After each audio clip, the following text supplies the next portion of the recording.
Bon, la famille, tozali musika na libanda mboka. Na libanda ndenge ezala kaka. Na ville na biso, tolakisa mikolo mboka ndenge nini ezali. Po bana Kinshasa bomona mboka baninga tala ba mitika mutuka ndenge ezali. Regardez, you can see the parking everywhere. You see the car. Donc mboka batu bana nzala te batu baza bien, basala kabani. Comprendre, c'est un peu ça. Bon, tozoko tana na kataka po mbule ezobeta. Toko tana na kataka po mbule ezobeta. Ok. Bande goto solo la moke. Na d'abord mbote na bino tu bande ko na biso bazolanda biso na Kinshasa partout et pas ebozali peut-être olanda biso à partir à Bukavu na Goma bozala bien na Équateur partout biso tous ensemble. Comment le Congo restera un et indivisible. Malgré mo banungu nongweza koya, bon, total ndenge makambo ezokende, tocheka nyonso na maboka nzambe, tutiki nyonso na maboka nzambe. Advienne que pourra. Mais situation est normalité, situation est malamu te. Mais vidéo ya lelo tolinga to pesa kaka po to lobela moi makambo ezoleka na au sein ya commune ya peme na fachi. Mboka batu baza kolela nzala eza na mboka hôpital ezalaka te hôpital même mama ye mwana eza hôpital ya commission bazwaka commission pa ya batu baye batongeli bango hôpital bazwaka commission zandu ya Kinshasa ndenge moko baluka bendie moko boye mutambongo moko bo acha mbongo na epo batonga ndezando wana donc na Congo mbongo c'est comme si production ezalaka te mbongo mono nakate mais ba mbongo ba dépenses ezomona. Qu'est-ce qui se passe?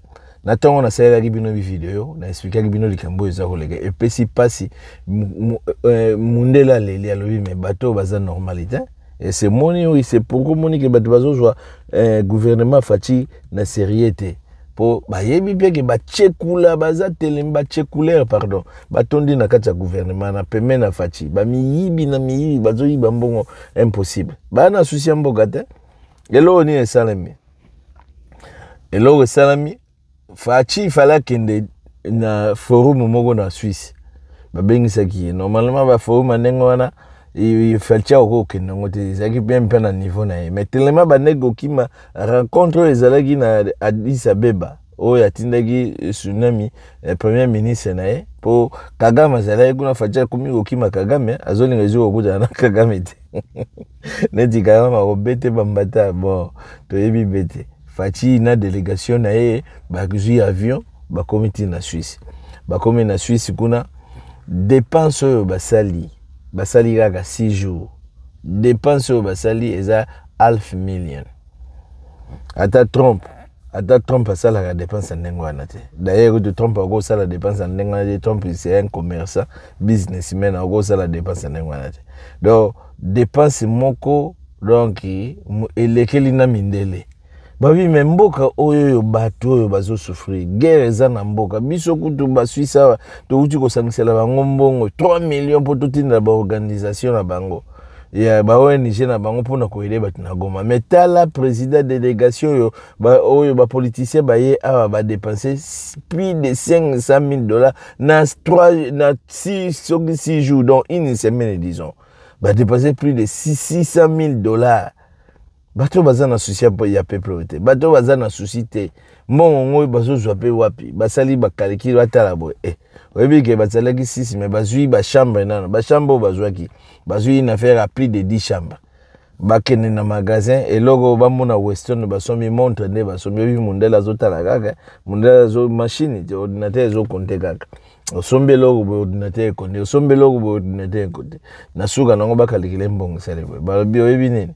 Député ya Suisse moka pété le premier mutabimisi masoloto ayi me bateau baza sérieux tala gouvernement na biso mozumu na niveau ba monta mboka pasi to kobela bateau mais fachi ye moko mutazo détruire pour bateau bazalaki basali dépense na bateau na ye ozo comprendre donc ba miyibi donc bayaki pona mboka ebonga te bayaki pona mboka ebonga te bayaki pona kope na bango nde omona soki tozolanda na makambo bien te donc bakodonda bakorenie donc bazenge baza na nanga ya kaka ngana komo omona ke nanga ya en plus ndeko moko azawa opesi nga kanda Roman na habite soko za na Kinshasa soko za ozotindelanga otikelanga ma message na bloqué yokutu na yebi kokota la vidéo azotikelanga message ke yo donc to yebi yo to kale oka na kini awa zelanga isoko komona ngai omona ngate kudu atape na ye Kinshasa to kuta na yo to kalenga pete na zoba pe na banga vérité donc na yebite na toujours bananga ya kuna côté ya guerre ezali na Uvira ou bazolo bakala mingi te Uvira eza kokoya ba rebelle bazo poussana déjà bazo kipete mbongo bozo no somba bilamba bozo no somba ba montre na minute vraiment oza na souci ozo ma montre il faut zo la tena mbongo wana bozo ta mbongo ata fachi mbongo wana vele bu bloquer ngo bo bomba ngo quelque part po bo yebite lobine bino ekozana ndenge soki nanga komi bozo comprendre te aéro ne fallait boyi ba mbongo bo bomba bino bo geno sala ba dépense moko mais boza vraiment et le bail kaka mais boza vraiment ba idiot bon côté ya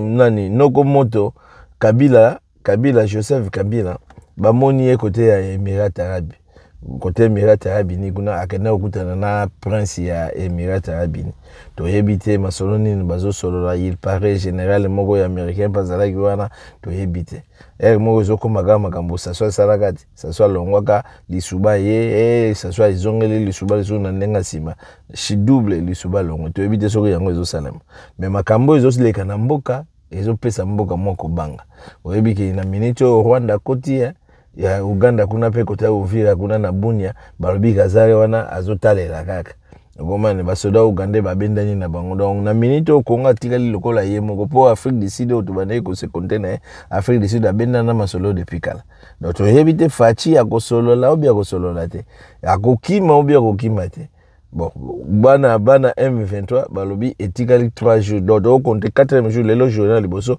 donc batikali na 3 jours po bakoma Bunia lobi to compter to longola de so bakomi ato bakomi pour batiner déjà message bon wana ezali l'homme signature les vieux pères ya kobanga ezate bana Kinshasa botika ba désordre bomitalela bokipe makambo yo ya mboka comment bato toyoki mawa toyoki ke batake maison ya bakole espèce pasi oyebi bana Kinshasa ba mitu misusu bato misusu mitu ezo sala te mais ba o mitu ezo sala c'est le moment yango botala ba politicien wana ba politicien congolais mo bo kangisa mabanga nyoso bokena parler du peuple bo beti bango ba mabanga po bango mtu bazo bo mboka sinon tout le monde est na ngonga moko à suivre bye bye.